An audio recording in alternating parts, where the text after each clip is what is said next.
Good morning, good afternoon, good evening, all you karmic capitalists. My name is Adam Vasquez, and I'm here with my glorious co-host, Denise Kohnke. It's glorious because of the lighting.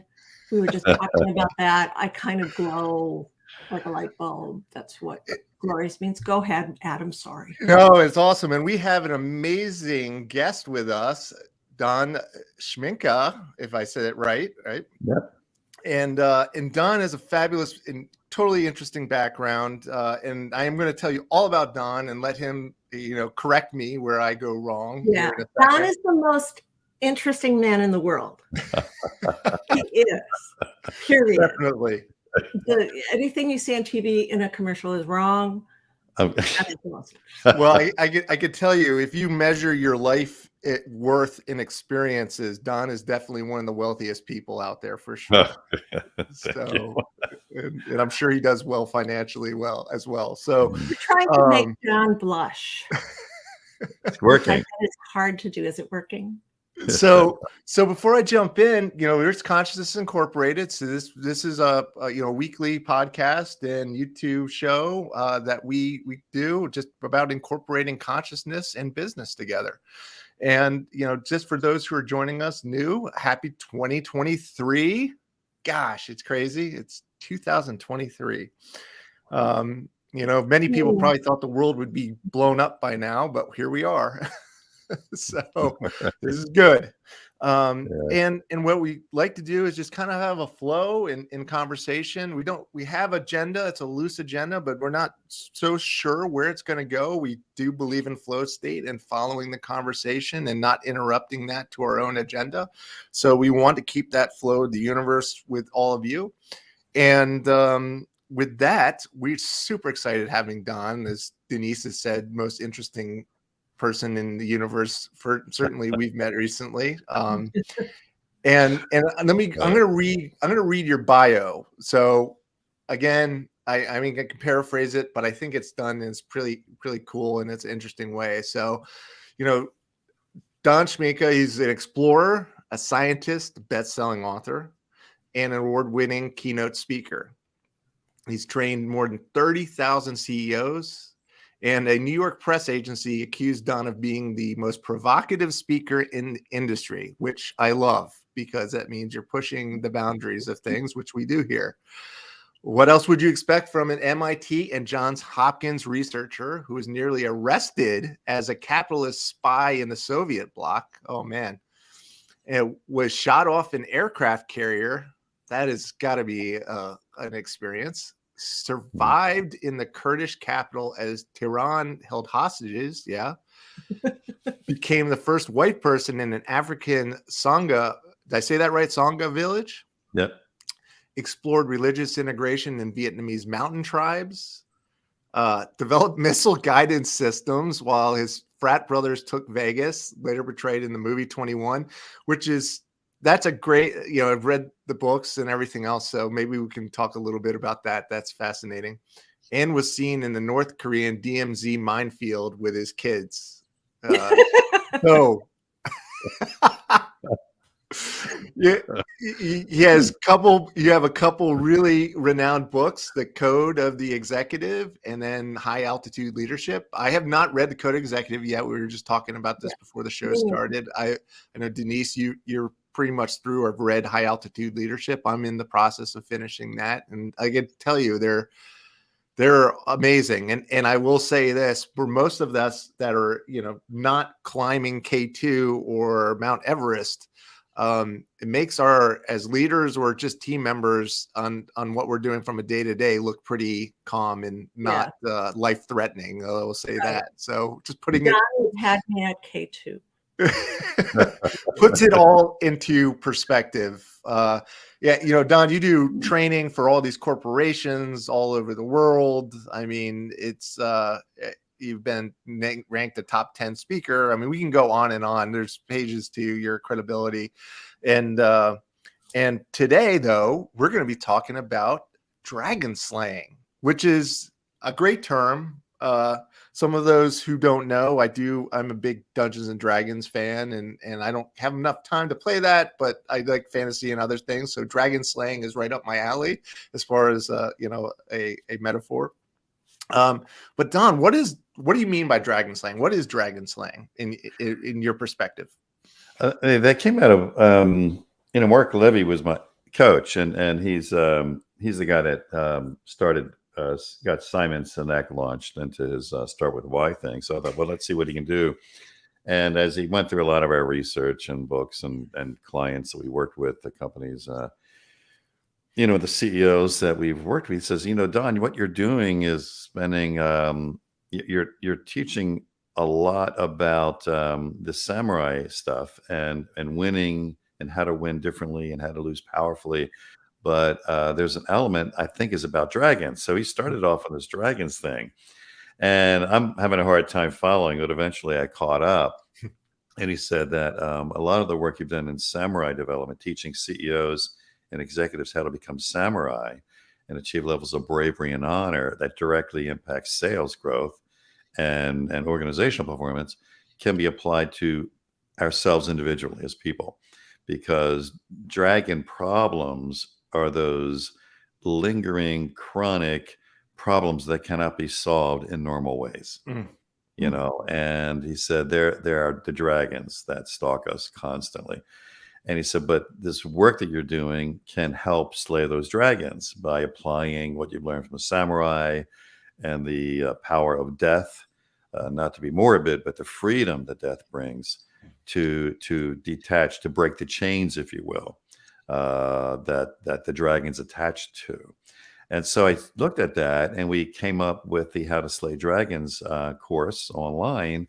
And it was so much fun, because as I started pulling together these pieces, and then I got some really great feedback from friends like Cy Wakeman, who's a great best-selling author in the New York Times, because she did a lot of work in reality-based leadership, and she her social worker background brought a lot for me to understand more as to how to make this powerful. So I got a lot of great help from some brilliant minds, and that's how the course came out. So all of a sudden, we got this dragon slaying thing. I'm not sure where I'm going to go with it, but it's there, and I love hearing you talk about it, because I'm like, maybe I need to go back and blow this up. I just love the idea of it, because there's a lot of fear wrapped up in dragon slaying. That dragon really represents the legacy way of thinking or applying, the definition of insanity, right? Trying to do the same thing over and over again, expecting different results. But it also really attaches the idea of the dragon being the symbol of something that is massively hard to overcome. It's in your way. It's something you even ignore because you're scared to address or confront. Right. And to be clear for everyone, I mean, everyone's got different dragons. It's it's what you were born into culturally, your DNA history, and it's also how you were raised, nature, nurture. And those things are really important, because they tag you for the rest of your life. And we've talked about that.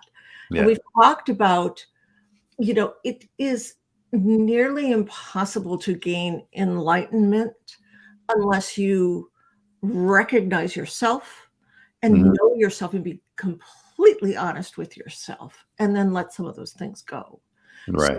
So, the slaying the dragons for leadership purposes is super cool, but slaying the dragons for human, biological, I'm walking in this world purposes is even more intriguing. So Don, I'm gonna put you on the spot really quickly.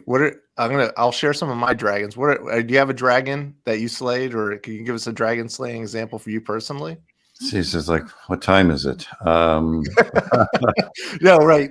Well, you're an expert. You're an expert dragon slayer, Don. But just maybe something that is more for us mere mortals can handle.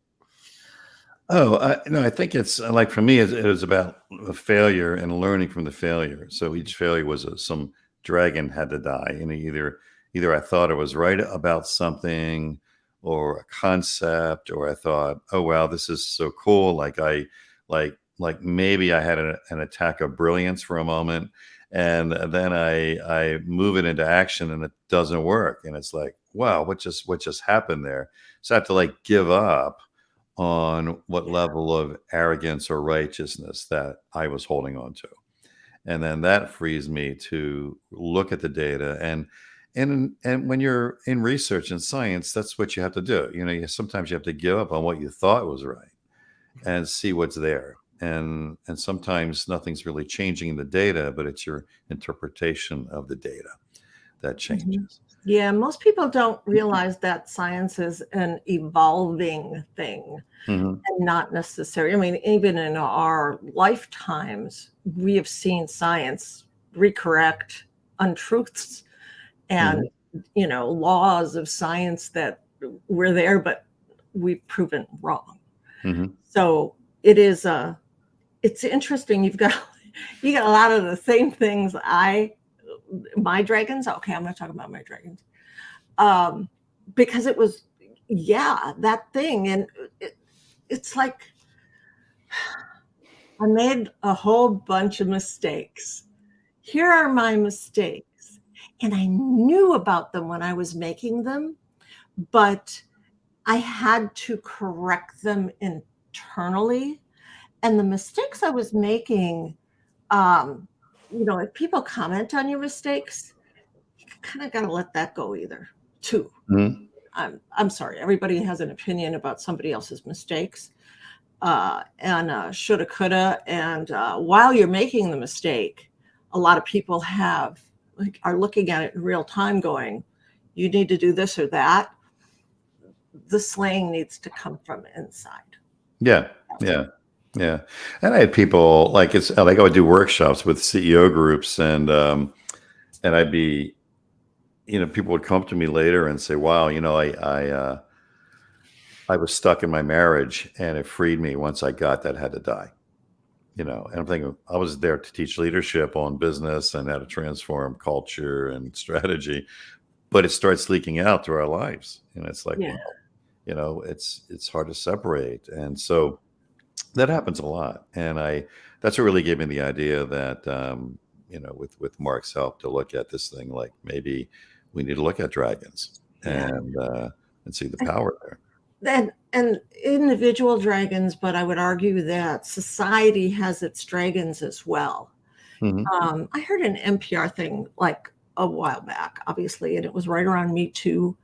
And it was right around, why is this happening now? This has happened forever. Why is it happening now? And I don't remember who it was, but I remember the metaphor of it's like a stacked hamburger.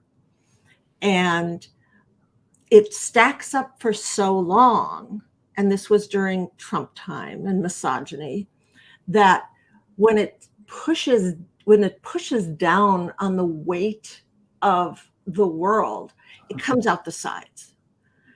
And I've always thought about that metaphor, and it's better than saying bleeding into everything. I mean, it's just the concept of mayonnaise coming out every side of your body sounds more interesting to me, but those are the dragons of society, and those have to be slayed too. And identification of that is step one. Societal identification.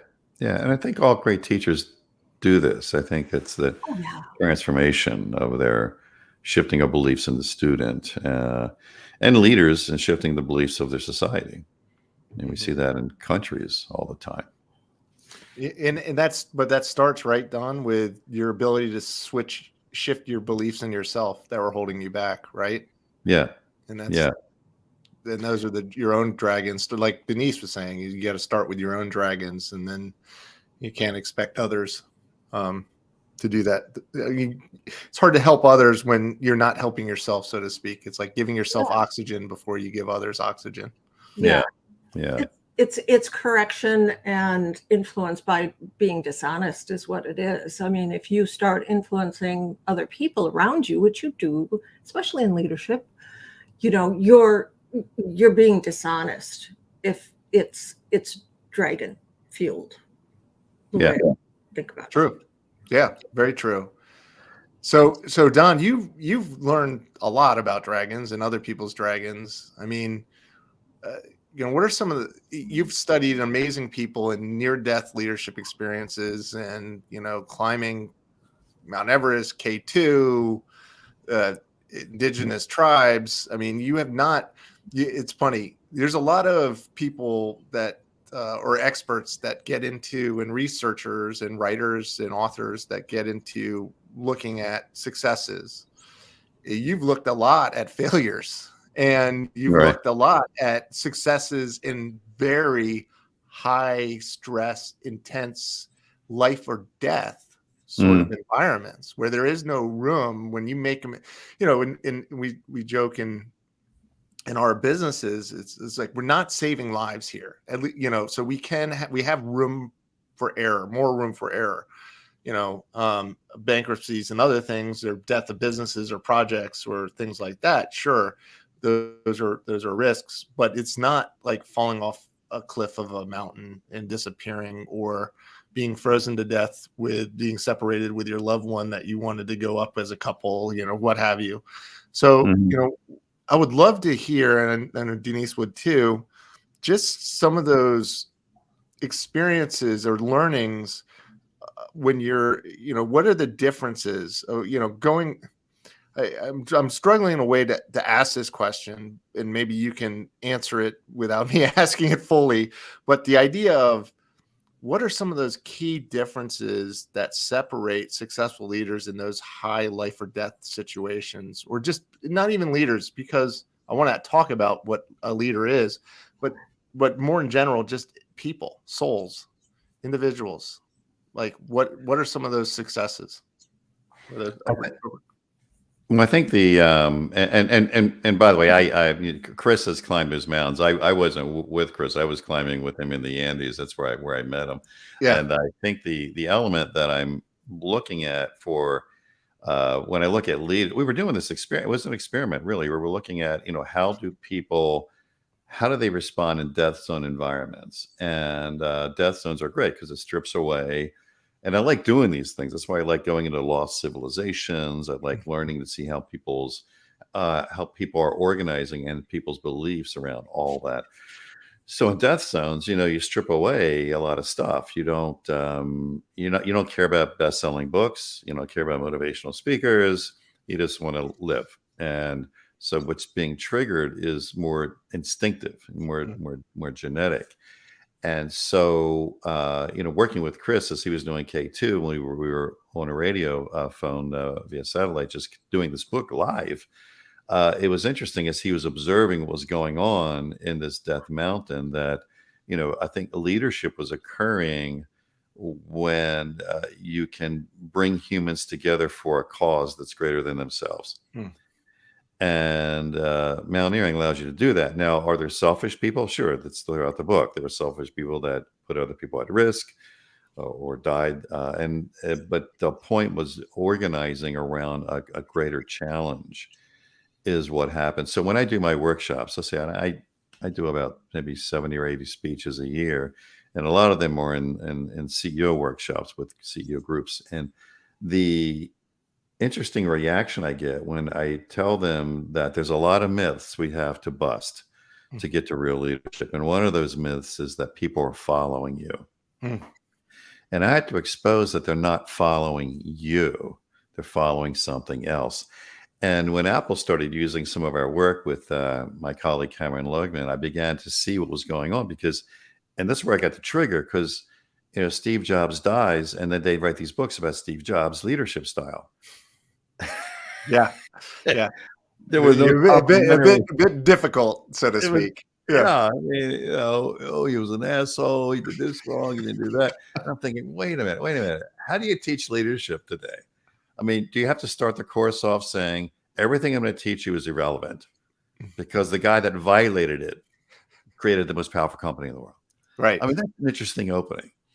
So we looked at that and thought, what was really going on here? And then I looked at other examples, and there were other great leaders that were assholes too. I mean, I think, was it Forbes or Fortune? I forget. Somebody did an article on you know, Yeah, they're a bunch. Yeah, force-driven executives. Yeah, I mean, That was the status Gen- quo in many ways, right? Well, well, General Patton was an asshole, and they just published Mother Teresa was an asshole. I'm like, what? yes, I've heard that. She was really I was like, what is ruthless. going on? So They- I think with it, Wow.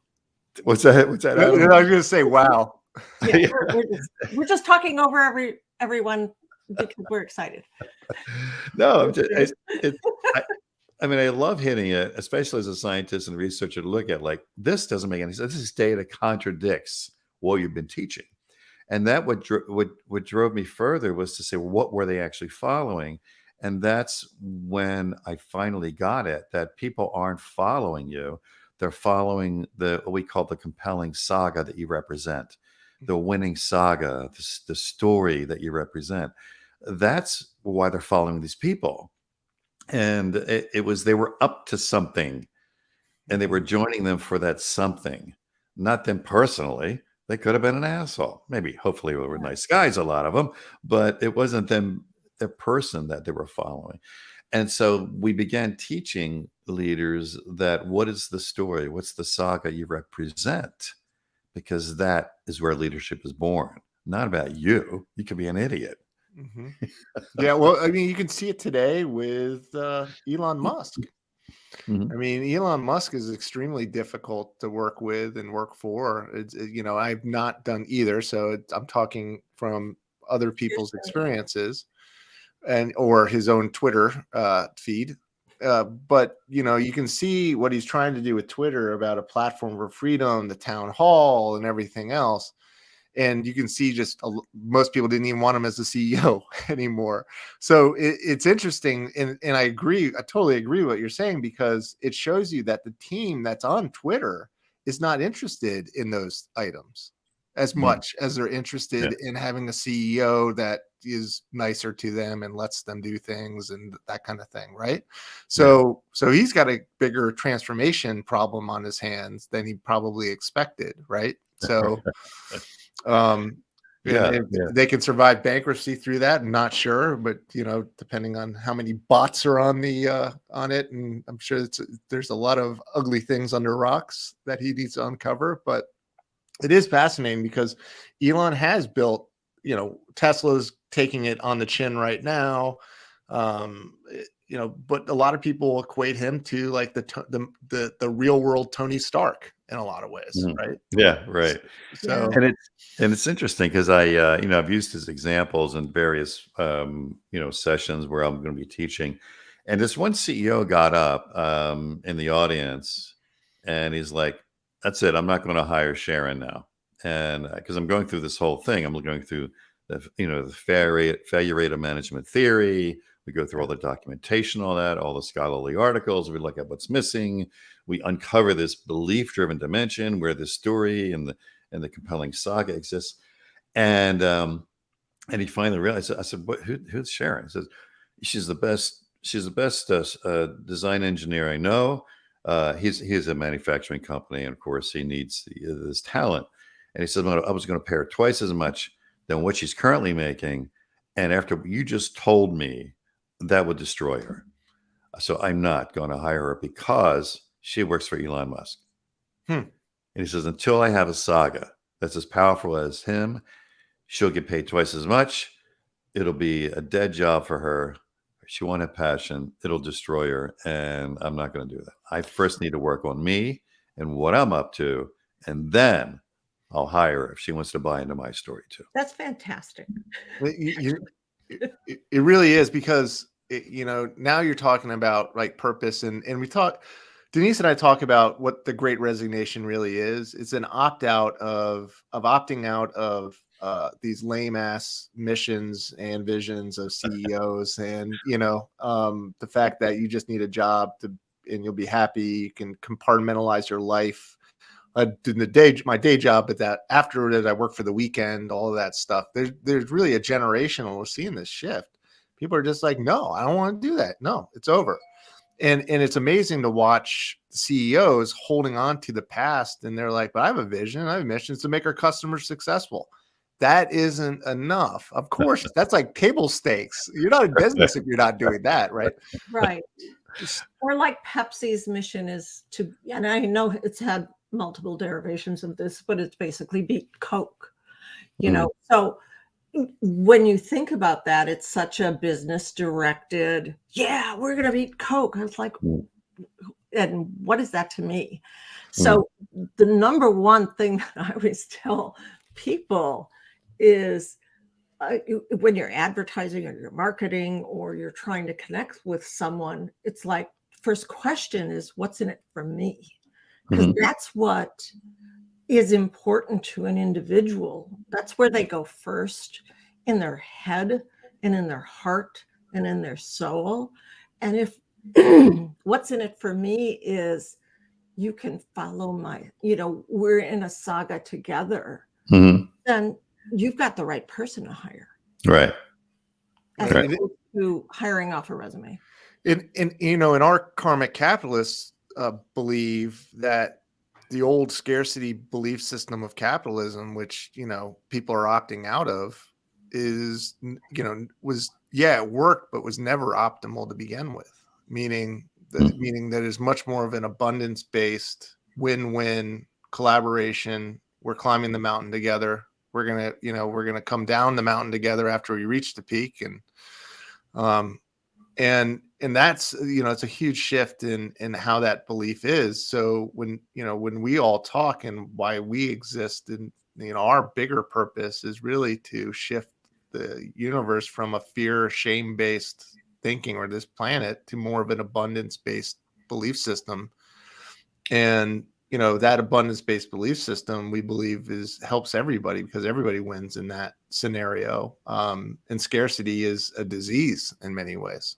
Don, can you talk about coming down from the mountain? Because Adam said something really interesting, that a lot of people sign on for, a summit climb in business, and then, okay, you're coming down the mountain. What's next? Is that another mountain? Oh yeah, we see that in a lot of recurring, like, hamster wheel of mountains to climb, which sounds really anxiety ridden. No, what we do when we, when people are like, how did you get into sales? I'm like, I'm into sales. Well, your company's like, they double or triple or 10 times their size in a few years in sales. I'm like, that's not why we're there. In other words, it's nice to be there for that, and we like seeing that as a measurement of performance results. But what was happening is they needed something else to organize around. And so that's where it happened, using like what you were saying is, and I tell CEOs, it's like, once you've achieved that mark, that goal that you set in sales, get very, very nervous because you now achieved it. So what's next? And what's next is degradation, and you see this. You look like these greatest companies. I mean, they failed right after their greatness was achieved. Yes. So I was curious as to why did they fail after their greatness was achieved? Because the CEO didn't realize, wait a minute, I better have another summit. I better have another, like, what's next?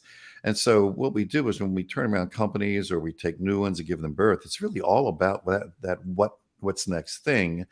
And it gets down to this issue of what does winning mean for us? And that's what you said. What does it mean to me? So what does winning mean for me? For us, and it's different flavors. I mean, some it's like, wow, I want to be part of a purpose to be achieved. Other organizations are like, no, we're under threat. What's in it for me is we got to kick butt. We have to win. They're taking our markets. They're doing this. It's like my job's at risk, my family's at risk. It's like, what do we rally around? And it's a whole different way of looking at it. Then there's some that are more ideal based, which is, what's the ideal we want to achieve for the world? I mean, so you see these different flavors of organizing, but it all comes down to what's the story you represent as a leader, because they're going to follow that story, and like right now we have an unfortunate case study with the war in the Ukraine, right? I mean, perfect case study of everything we're teaching. We have one leader and he's got a story. Yeah. We have another that's manipulating a story and being found out about it. But one is authentically it's the story they're living, and they're rallying, and you see the results that are occurring. And it's, I mean, I'm sure at the end of the day, they want to rebuild their cities and, their businesses and get the abundance that they had access to. But right now, it's about, we must win. Yeah. And in the most tragic way, but it wasn't a choice. It's like either you let them come in and do what they want to do, or you fight for what you believe in. And, many countries are formed. I mean, our country was formed that way as well. That way, on belief systems. So we talk a lot. I'm talking over you, Adam. No, go for it. A lot Go for about belief systems and ecosystems based on values. And you said something about organized something. In our world, or the world that we live in day to day, it's an organizing concept. It's an organizing concept for, let's just say, a campaign or a brand or whatever. And if you think about gravity, all the ideas come out of the organizing concept, and they come out on their own. And it's not that hard, when you try to force a company to identify values and then how to activate the value. It's not that hard if you have an organizing concept that everybody buys into, which is a saga. What you do, just on a bigger scale, but that works on a smaller scale too, like a brand plan. And if I go even deeper on the idea of, we talk a lot about law of vibration, Don, and frequencies and quantum physics here, and how, we reference Dr. David Hawkins' map of consciousness, where he did kinesiology studies with hundreds of thousands of individuals and measured their physical reaction to words at different levels and vibrations, meaning shame was the lowest level of, disease is created down there, and abundance or love is one of the highest vibrations, and that's where expansion and creativity happens. And it's interesting because, like your point of, even when two organizations have two compelling sagas, right? And one saga is based off of fear, and one saga is based off of love. You can use Russia and Ukraine as an example in a way, or we can go back to World War II in many ways. America's freedom, love, the idea of pursuit of happiness, that kind of vibration. Nazi Germany also had a strong unifying belief system purpose, but it was based on control and hierarchy and better than the other. Driven. It was like, Weimar culture, we're actually better than you. We lost that first war. It was a continuation of World War I in many ways. And it is fascinating. So right, to your point of that, even if somebody has a saga, they both have sagas and they're both compelling. But if one's at a lower vibration or frequency, and one's based off fear, and one's based on scarcity, and one's based on abundance and love, they may be like this to begin with, but eventually, right, you'll see the higher vibration. From our experience and our research, it rises above the other. And I think a lot of people are unaware of this. And so there's nuances, like you're saying, with the saga, and then there's layers to that. It's just super fascinating hearing you say it like that, because it really does come down to and that saga is based off, like what Denise was saying, and you've said, belief systems. So I pulled a line from your book about that, and it said, a compelling saga is felt in the soul. It fills you with a mixture of anxiety and enthusiasm.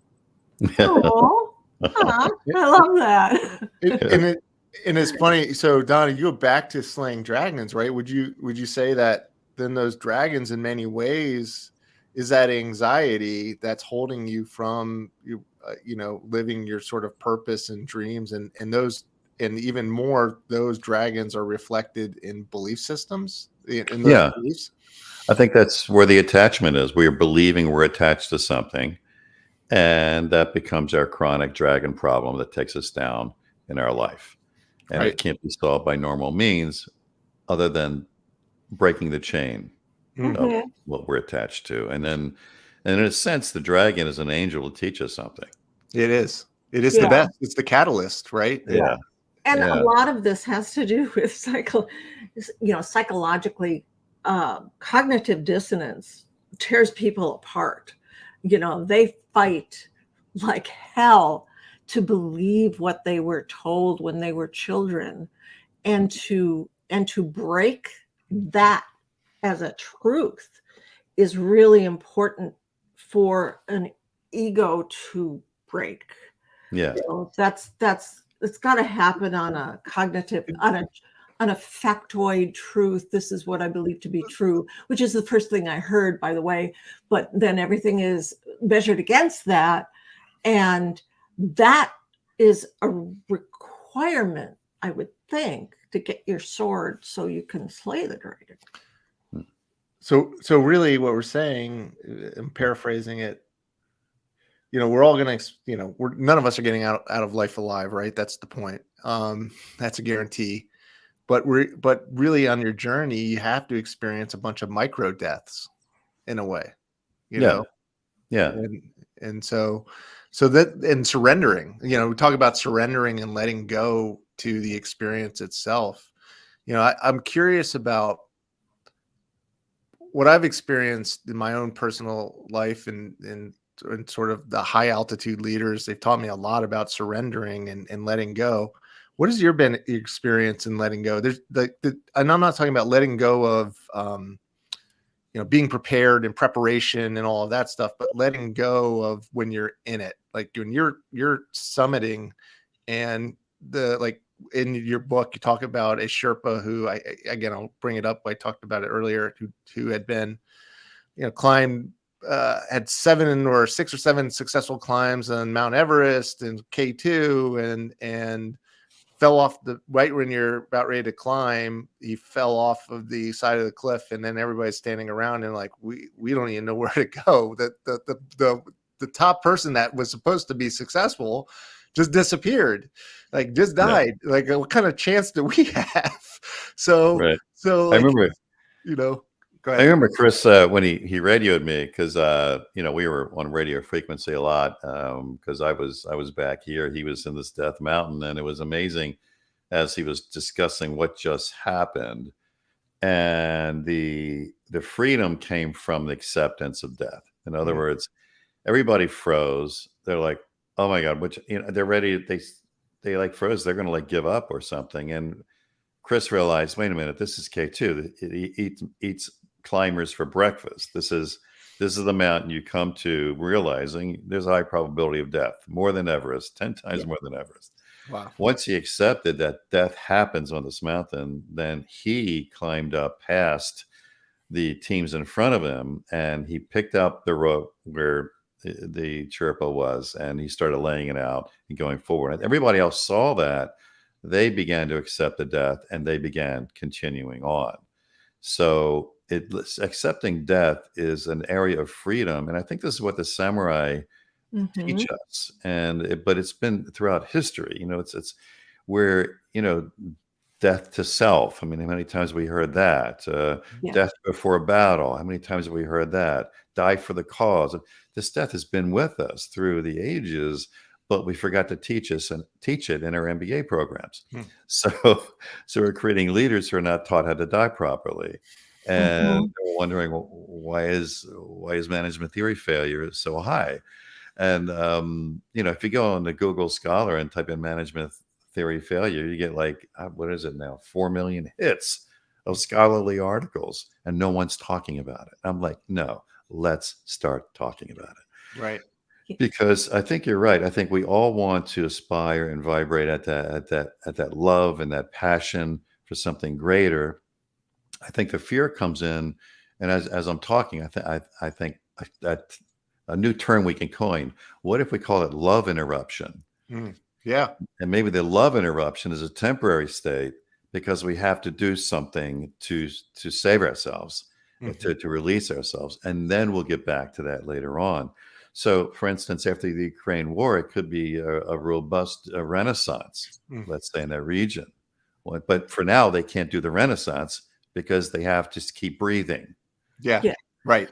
Yeah. Right. Well, when there's real death and bullets are flying past, you do need to survive, and you need to. There's real reality. But and the same is true for business. I mean, people tend to go all or nothing on some of the things that management theory or things that we say. It's like vibe high. Okay, well, what if I just suddenly find we lost $100,000 in miscalculation of invoices.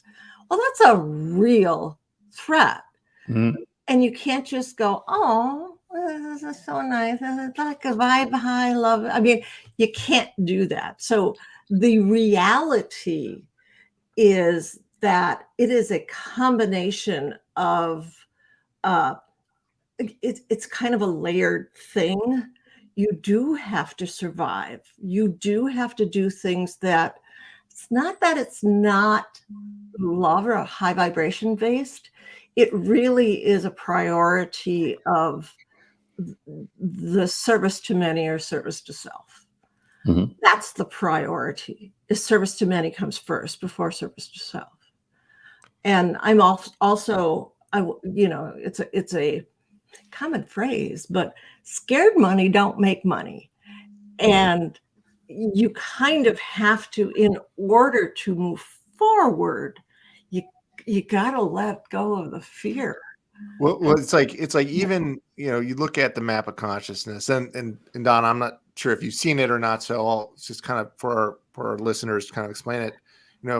Courage is still a higher vibration than, say, fear, right? So even like you said, with bullets flying past your head, or like, say, Viktor Frankl when he's in the concentration camps, having that higher purpose and holding on to that and still feeling like I'm going to remain as positive as I can through this process of success. I think that's the key distinction. And loving the process is, nobody should, if you love war, that's a problem. So, going through that, I think that's the point, is like, even if you drop down to more of where you're in courage, which is a lower vibration than just pure, say, love, but courage is still a much more positive level than fear and anxiety, because there's that willingness to keep going, to overcome it in the face of everything, right? Yeah. Adds clarity too. That's why Viktor Frankl, when he coined the term "start with why," I mean, it was he was like, you got to start with why. We're going to survive. We need to do. And so when I heard him speak, it was interesting that the best thing they could do for each other was force each other to find out what's the why, like what's next, what's the future, because that will keep you alive. And I think I remember him saying something like, when people lost that why, you could see in their eyes, and they were usually dead within a couple of weeks. Wow. So it was life or death was dependent on whether you had a why, for that passion. What's next? Yeah. Man's search for meaning, it never goes away. Right. It's been around ever since cavemen, I'm sure, were like drawing on caves things about their search for meaning. Yeah.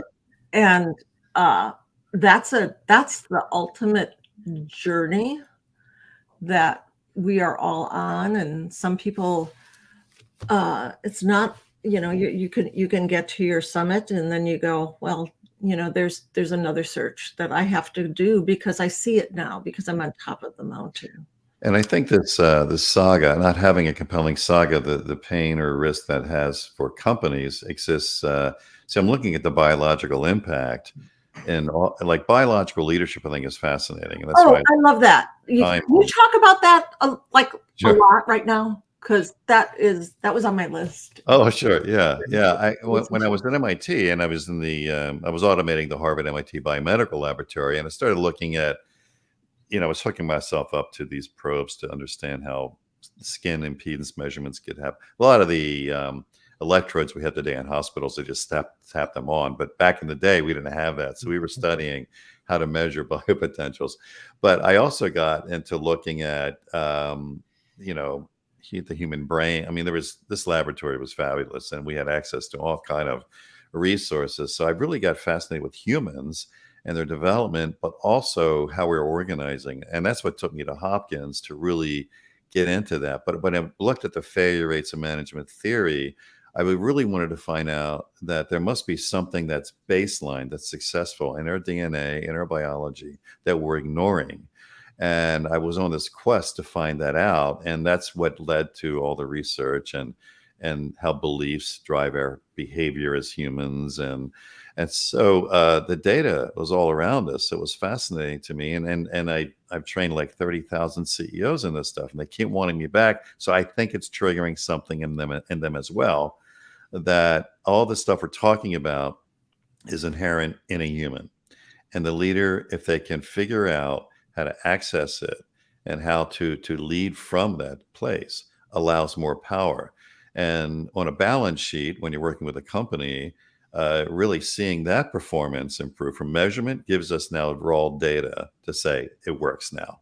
So when you take a company that's idling and you see the spike, it's like, what just happened? Typically, we find that it's a belief shift.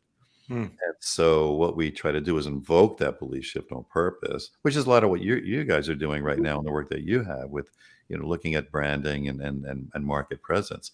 It really is altering that conversation that we all share. But getting back to this interesting thing too, sometimes it's in the tragedy that we learn much, and when you don't have saga, it can be pathological.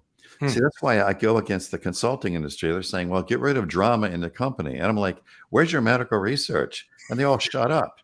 There's no medical research. The medical research is the opposite. You have to have drama. Dramalessness is pathological. And like POWs dying. And I worked with a lot of POWs. My father was a POW, and I didn't really work with them. I was listening to their stories. And when I bring this up, they're like, there were guys that just, for no medical reason, would die in a POW camp, just lie down and die for no medical reason. But they lost that drama. They lost that thing. They lost that why. They lost that saga. And so this is not like management theory. This is how we are designed as humans, as a species. And I think the more we can accept that, the more we can teach a better MBA programs and lead companies in more powerful ways. Well, it's 100%. Go ahead, Denise. I was going to say, there's something in your book that says we told the climbers not to read any mountaineering books, and totally agree, because I tell people, don't read any business books. Really, don't. If you want to read a business book, read all of the Harvard Business Reviews. But do not read a business book. Read a psychology book. Read about how people have heuristics. Read about behavior architecture. Read about the things that, when you strip everything down, what makes a person do what they do, believe what they believe, and what do you use to open up their subconscious so they accept a message. Because that's the kind of stuff that marketing really should be. And that's the kind of stuff that business should be. And it aligns very well with what you're saying. And it also aligns with our theories about vibration. If you strip away culture, religion, where you were born, culture, strip everything away, influences, nurture, strip it all away. All that's left is vibration. That's it. Are you vibrating high? You're vibrating low. That's it. That's all we got. Yeah. So it's important. Yeah. That is, I mean, it's really fascinating. And now with what they're learning with epigenetics, and they, meaning NIH and other geneticists, it just shows you just how important that all matters, right? And because it can also make you sick, Yeah. like physically, you can develop cancer. You know, if you're not aligned in this way to the saga that is aligned most with your sort of belief systems, or meaning, you know, depending on if you have healthy belief systems or negative belief systems. Let's just say everybody has healthy belief systems. And when you're not aligned there, it's actually in many ways killing you physically. Yeah. What's your favorite culture, Don? Like you've looked at, I assume everything from Aborigines to, you know, people who are from the Gulag. What's your favorite culture? Times Square. People say, why you say Times Square? And I'm like, it's the only place in the world where within 7 blocks, I'm around 200 cultures. Yeah. Yeah. The whole world comes into Times Square. So I can walk around and literally visit countries within 7 blocks. That's so true. Yeah, that or Epcot. But that's a great answer. And that's also a political answer because you didn't answer the question.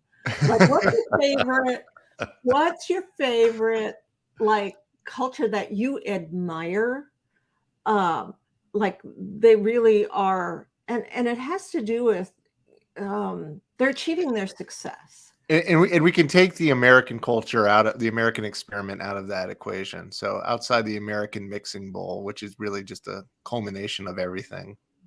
I think it depends. I guess the question is when and how do you define favorite?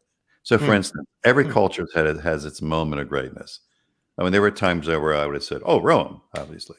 Yeah. Or I would have said India, you know. Now these places still have great cultures, but there are moments where they were the ones, you see. And I mean, like I love Africa personally right now because I can get back to nothingness.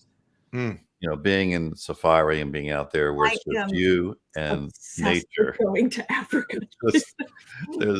It's you and nature. It's like, hey, you're food or you're not food. It's very simple.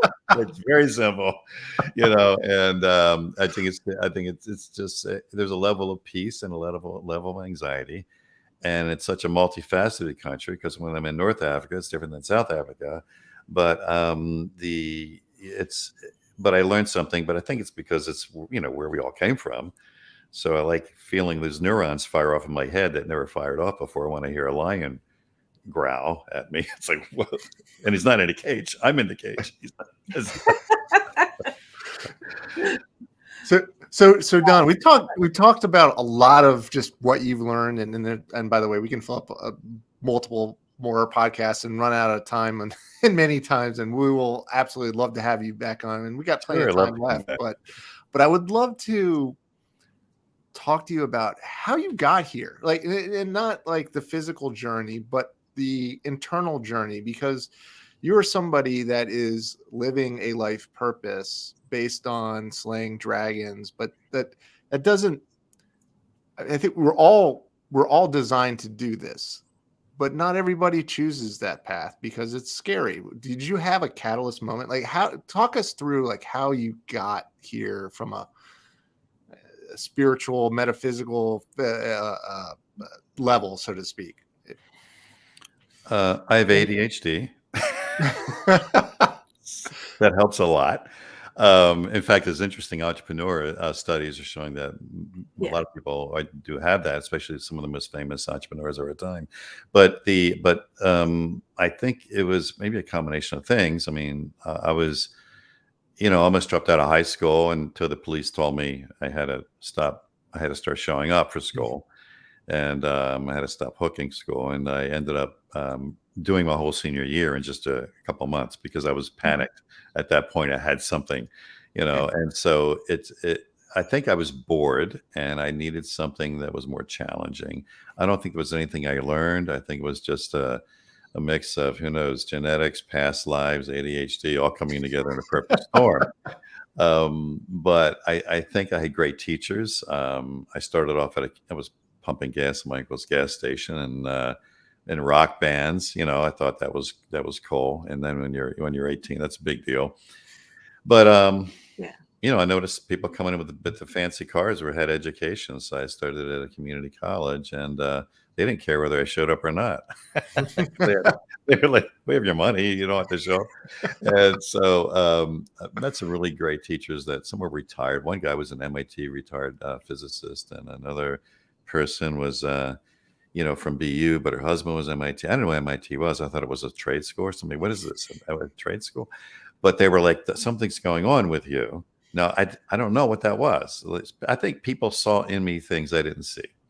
So part of my journey was having people around me that saw in me things I did not see. And then I trusted them and took the journey. And of course, with MIT, I had to go through a battery of tests and all that. And then I got in, and then there were more teachers, and they like that. So I don't know if I can give credit to me doing anything other than being fortunate enough to be surrounded by great people who saw something and then allow me to just grab it and then run as fast as I could with it.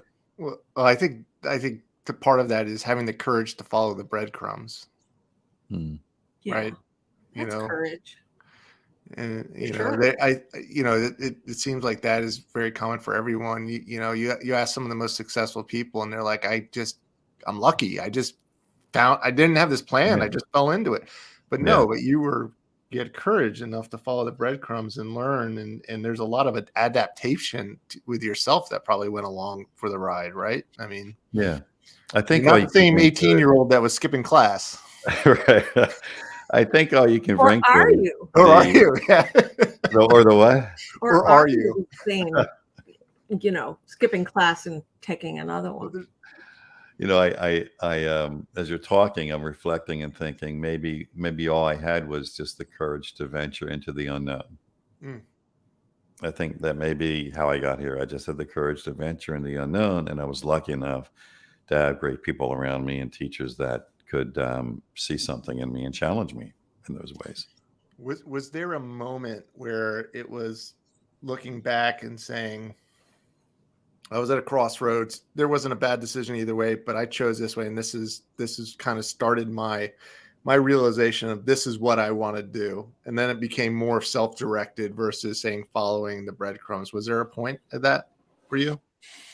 I was probably in medical research at the time when I was also, I was in medical research, and I was noticing how, and we were a research center developing new age medical equipment. And I noticed how people were organizing, and I noticed there are issues of politics and ego, and I became fascinated by that. So at that point, I think I said, I want to learn more about this. And that's what took me to Hopkins. So there may have been a point where I just got really excited about learning more about our species and how we organize, and why management theory was failing so much. And that took me to where I am today. And there's so much here. I'm just excited every day to learn something new and bust more myths and meet people like you guys. I was super fascinated when you were talking about in your book dud, because it's like finally somebody put a name to this. Can you talk about dud and what it means, and how, and everyone will, I promise you listeners, you will go, yeah, that's it. A lot of it came out of the work I was doing with Chris Warner on the High Altitude Leadership book. But we were trying to figure out how to describe this behavior, because not only does it threaten climbers, but it sucks speed out of companies. And I literally have asked 30,000 CEOs and probably thousands more employees how much time is wasted with this dysfunctional, political, selfish, hidden agenda, backbiting, CYA, all that behavior that ends up being so common. And I mean, we do TV shows about it, like The Office, right? I mean, The Office, right? It captures everything. People think The Office is a comedy. No, it's a documentary. Yes, it is. The Office is a documentary. So is Dilbert. Yeah, for Dilbert, right? Because I actually had the client that Dilbert was based on, but I'm not going to talk about that. Perfect. Well, what was interesting is we said we have to categorize this because it's so common, And I go through, and when I do workshops and I say, tell me about, and they list all these behaviors. It's all the same behaviors. So we called it dangerous, unproductive, destructive behavior because it's destructive, it's dysfunctional, it's dud behavior. And it does a couple of things. One is it risks our purpose in life. Because as you know well, that's one thing that takes it off course, because then it's all about me. Now I have this, and it's all the selfishness that arises. But when you look at speed, because people don't realize it, but company success has to do with speed. Yeah, thank you. You can't, right? You can't adapt quickly. You can't learn quickly. You can't. So it's about speed. But when you take like it takes this much time to achieve a result, but you add dud behavior to it, boom, boom, boom. It takes longer and longer and longer. How much? After going through 30,000 companies, 20 to 80% is usually the range, but the average is around 50. Wow. Isn't that interesting? Wow. Average is around 50% is wasted behavior. And what is the majority of what's the percentage of companies that have dud as a cornerstone to their culture? Well, it's interesting. I think they don't realize it is a cornerstone, but when you look at 50%, they're starting to question it. Like, wait a minute, what is causing, and they're all saying, well, I have to get more talent. How do we keep talent? I'm like, you're losing half of it already. Yeah. They're already showing up. Why don't you just plug them in? Get a Saga. You can double your workforce. I said, other than that, when somebody asks you how many people work at your company, you got to say about half. Oh, that's an ad joke. Advertising work? Yeah, I just don't know which half. But it's funny because you get employees in a room, ask them, you get CEOs in a room, you get middle managers, they all come up with the same discovery. We're losing 20, 30%, up to 80. It's a range, but we're losing something. Yeah. And it's like, let's start there, shall we? Let's just start there, because that degradation of speed. I don't care how fabulous your strategy is. I don't care how many best-selling books you have on your shelf. I don't care how many thought leaders you hired. At the end of the day, that speed will cause death, because you're not going to perform. You're going to get outrun, outmaneuvered, and you're going to wonder why we're so slow. I'm like, well, dud behavior. Get rid of that first. So how do you overcome dud behavior? I mean, what are some of the things that have worked in your experience? Well, as we were looking at this, we began to realize why do some teams have very low? And it comes down back to what we were talking about earlier. They're following some sort of story, some sort of saga that's above their own, because we found out that dud behavior was generated by something that we no longer teach in business school, the evil spirit. The samurai text was it's evil spirits that infect us, and they cause us to see the world in fear, and then we have to react selfishly to survive. Now, 700 years later, Sigmund Freud calls it ego, right? Yeah. But we still don't know why. And then finally, with geneticists and evolutionary psychologists, we figured out why. Selfishness is the best strategy for committing genetic warfare. And boom, now all of a sudden, we had a place to begin. You see, selfish animals stay alive longer. And if you stay alive longer, you have more opportunity to commit war, which is replication of the data in your cell. So animals that can replicate better win. Those that can't replicate well go extinct. And since over 95% of the species on this planet are now extinct, a lot of them lost. Nice. So, yes, genetic warfare is in us because it worked. The problem is when we try to organize a company, it gets in the way. We have to override biology. We have to override that selfishly, very elegantly programmed in us, that pattern for selfishness. So we have to override it. How do you do it? Give people something to die for. So here we have biology of death overriding what's in the brain. And I would love to fund this research. I don't have the money to do it, but I'd love to go to Hopkins and say, give me terminally ill patients who's accepted their death.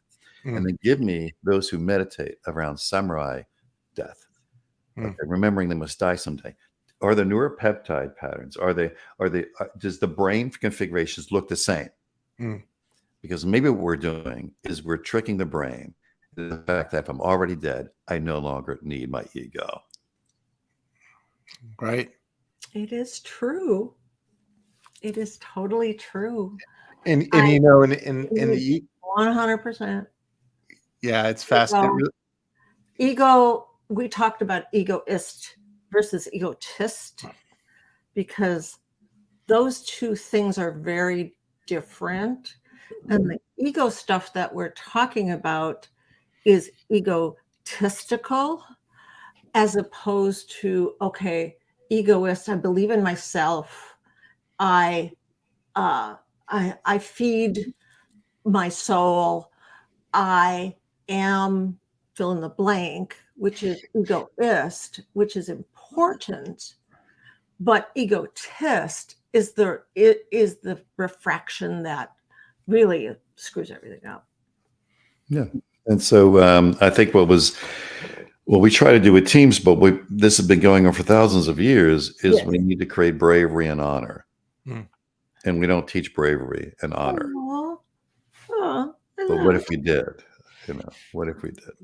And quickly, and we can have a whole nother podcast on bravery and honor because I think that's just fascinating. So how do you teach bravery and honor? How do you convert somebody to seeing that sort of things? Because it's the challenge. The thing that I've realized in my own journey, it's very personalized, right? Everybody has their own very personal experience, and when you push it on somebody else, it doesn't work, right? So, like, how do you lead somebody there, or let themselves find their way into that space, that mental space?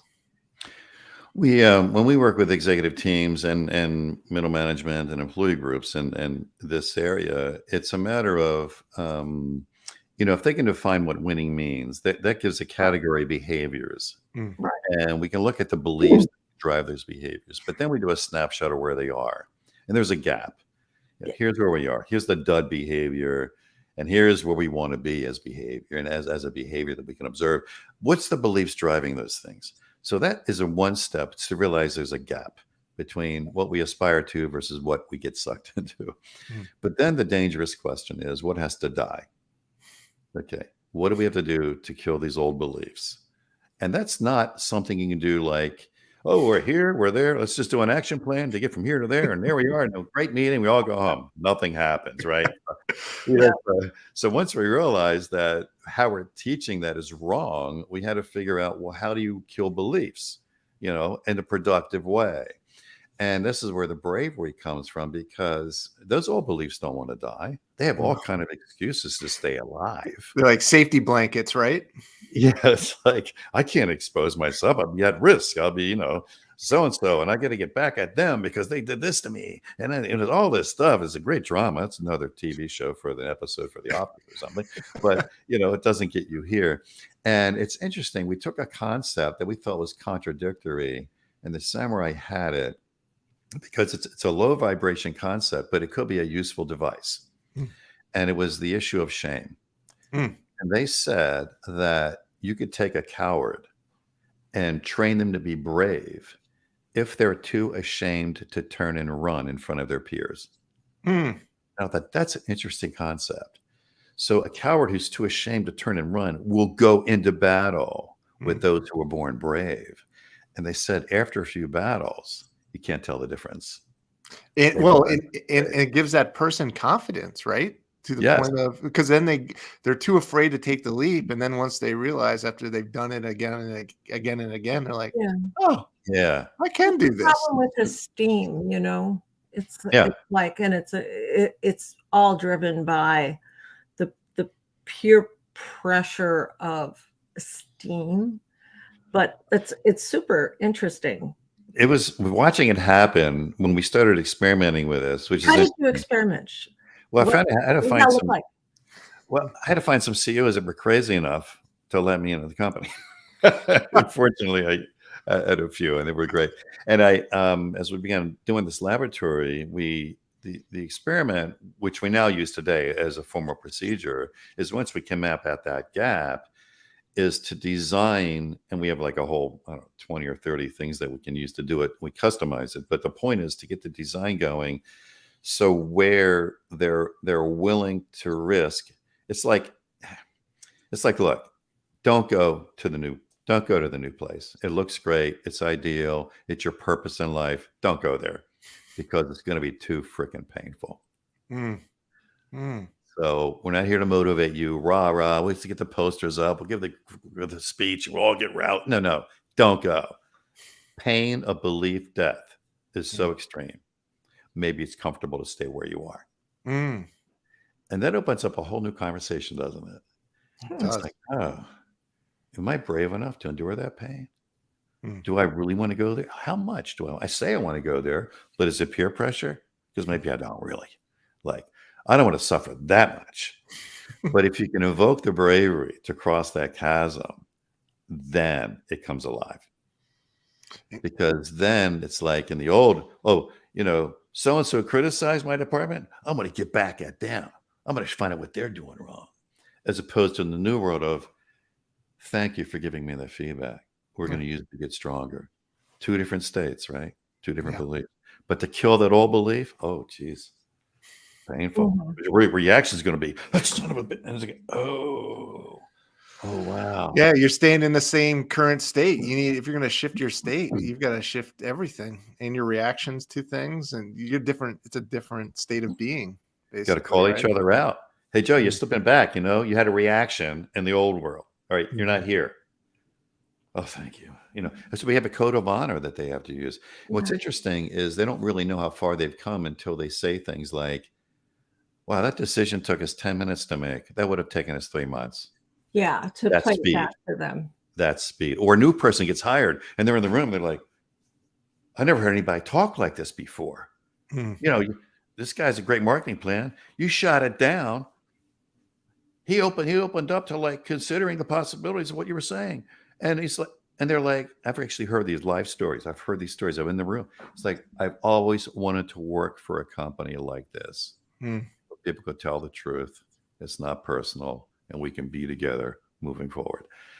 And I'm like, there you go. You did it. You crossed the chasm. Yeah, it's like 4 agreement stuff, where it's like the concept of honor and truth are very intertwined to me. And I learned early on, it's like you always, 100%, always tell the truth.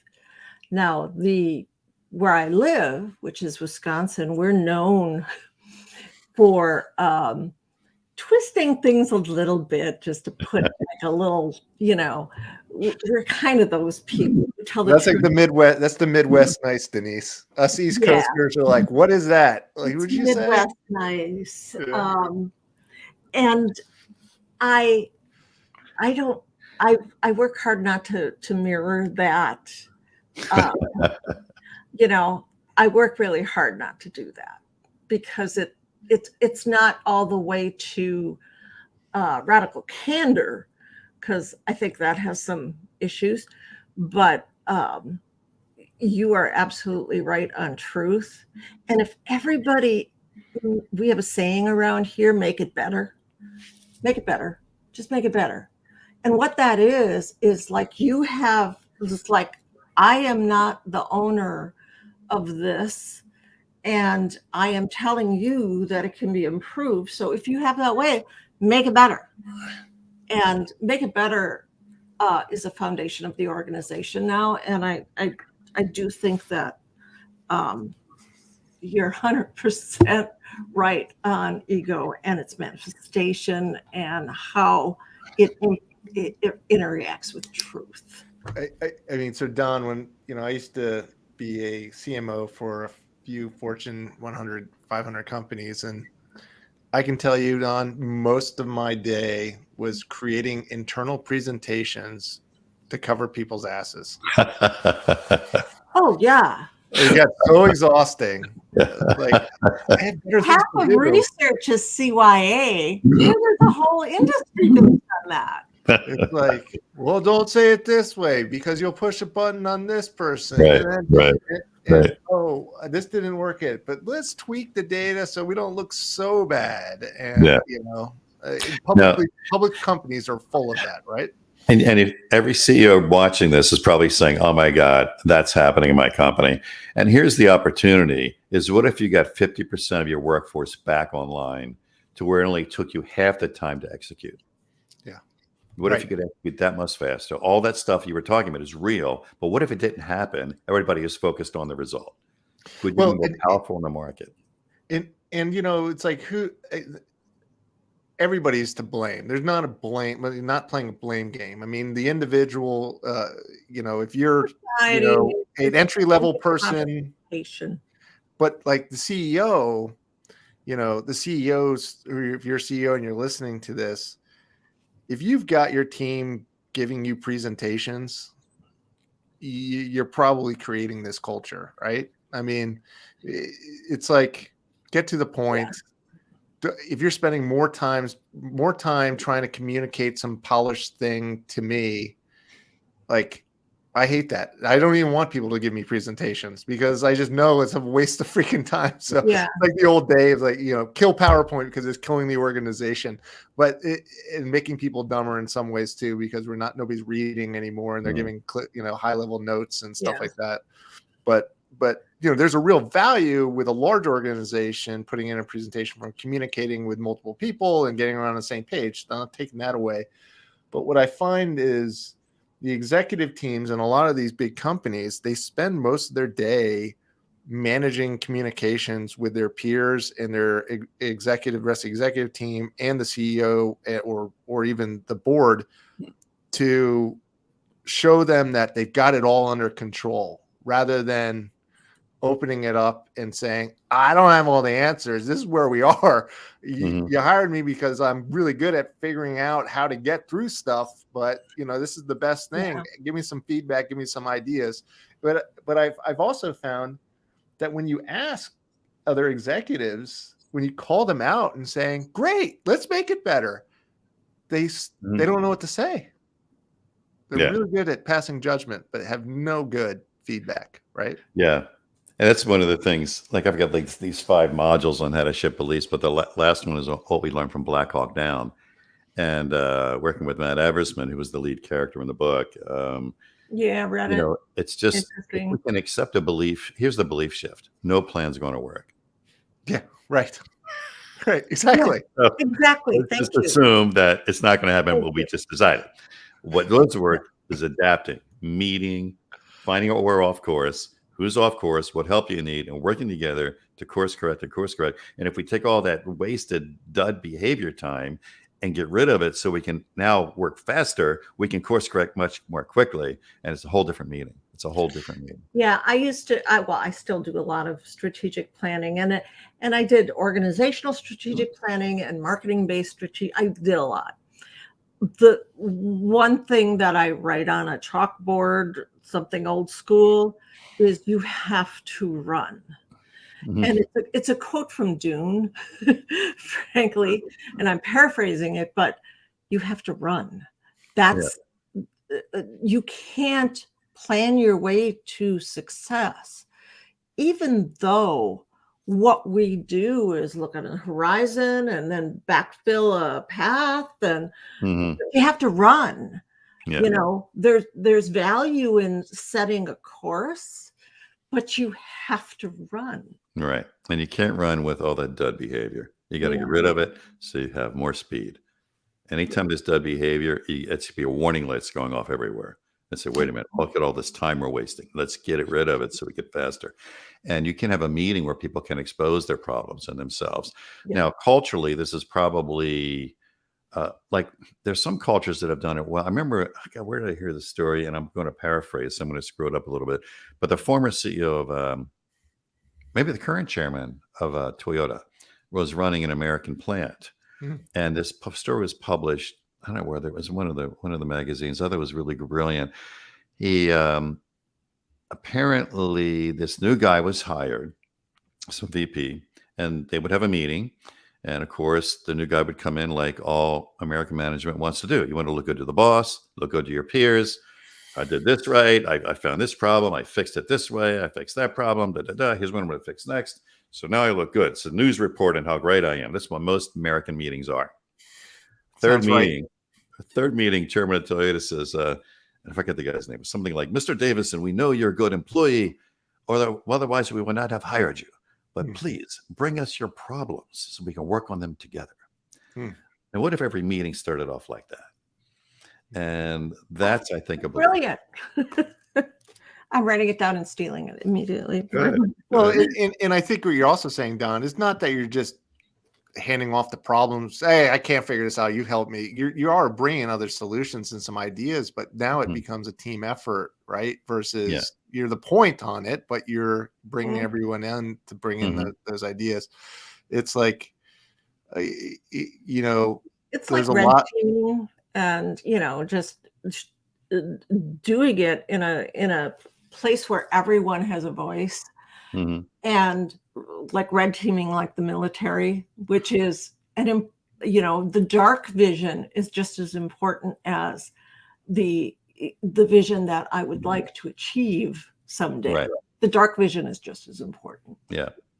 And that's where the military actually does a fabulous job of this, because they're always doing like after action reviews, AAR, where after every event they have a debriefing. Well, yes. Yeah. We learn from it. And so what if had an AAR after action? right? Is Right. Don freezing up? Do we have? Well, he's back. He's back. We're good. Are you back? Oh, we just lost what you I'm said sorry. with the last AAR we were talking about. Yeah, if businesses did that, Don, you know, the question is, how can you do it in a free-flowing way so you're not creating a lot of starts and stops, right? Or extra work of, you know, because you can paralysis by analysis too, right? Or you can't win a race with your head in the engine. You can't win a NASCAR race with your head in the engine. It's the old saying, right? But you've got to put a team together around you. And then there's that trust piece. So, you know, how important is that trust, obviously, in this, in instilling that trust? Well, that's the thing. It's without trust, you've got dud behavior. Yeah, right. That's probably a good. Is there any story that you could share? And you know, we're coming here towards the end, but I would love to hear a story about just in this fighting dud behavior. Is there any story that that resonates as far as how did an executive change that sort of narrative, that trust, or anything specific example that you have? Well, it's interesting. It's when we've done it with CEOs, we facilitated that journey. It's difficult for a CEO to do it alone, although some have, if you think about it. I mean, you're talking about like Elon with the Twitter thing. Like, what's he going to do to change those old beliefs? How's he going to look at the gap here? Here's where we are. Here's where we need to be. We have to stop believing this stuff. We need to start doing this. And it's the kind of thing that happened, I think, with like SpaceX. I mean, I've read some stories. I didn't do any interviews on this, so it's just anecdotal. But where like they're working on this rocket program together. You know, NASA's like, well, you have to have these meetings. SpaceX is like, no, but just launch it up. Let's just light it up. You know, and it's like two different belief systems, right? And then after a while, I think people came together. It'd be interesting to do some research on this, see what actually happened and where it is now. But you could see the collision of culture between, you know, good bureaucratic decision making to be safe, and these guys are like, no, just light it up. We'll see what happens, and we'll fix it. You know, and all of a sudden, you know, they're launching these rockets, and NASA's sitting there like, what's going on? We're supposed to be launching rockets. I mean, it had to be a great belief shift, but it may have come from, and this is maybe to answer your question, where it could be applied, is if there's enough pain in terms of looking at, look what they're doing. How come we're still having meetings? Maybe a way to begin. Yeah. Well, it just really quickly to that point on with NASA, and there's an old interview of Elon Musk, early days of SpaceX, when everybody's like, oh, you're going to disrupt the industry. Aren't you glad you're kicking NASA's old industrial butt, their antiquated government, and all, you know, just bashing on it. And the reporter was putting on a silver platter for Elon, just basically say, yeah, NASA's antiquated. They suck. Da, da, da, da, da. And I know they're also number one customer, so he's probably going to say a certain thing in a certain way. But it came out genuine. And you know, respecting where you came from and the organization and where it was and where it is today is really important, because everybody respects the individuals in the history. So he said something with the fact of, I wouldn't be here if it wasn't for what NASA was able to do. I'm on top of NASA's shoulders. I'm not replacing them. I'm building on top of the greatness that they've already built and put in place. Yeah. Without that, we wouldn't have a SpaceX. And people really give him a hard time about being, boisterous and arrogant and talking trash about antiquated stuff and everything else. But he really gave them props. And that showed me something about Elon, first off, about how much better of a leader than maybe the media gives him credit for, but also for ourselves, is like, when you come in and you're disrupting, you're transforming something, you can't just piss on all of the old stuff, because there's people there that put their hearts in there and their intents were positive. So, and they were good decisions at the time. Yeah, exactly. So we won the space race, right, to the moon. We did. So. We absolutely did. So we've got 5 minutes left. Don, you've been amazing, and I'd love to have you on again if you'll have us. So what's next for Don? What are you working on that our audience could hear about and follow you and everything else? Because I'd love for people to be able to read your books. Certainly, you have a lot coming out. I would definitely recommend High Altitude Leadership for everybody to read. It's just about teams, really, more than anything. So it doesn't matter if you're executive or if you're just an individual working for a company or working for yourself. It's definitely interesting.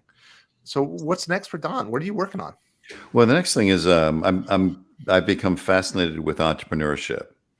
And I think with the whole COVID thing and this mass exodus, this thing has emerged.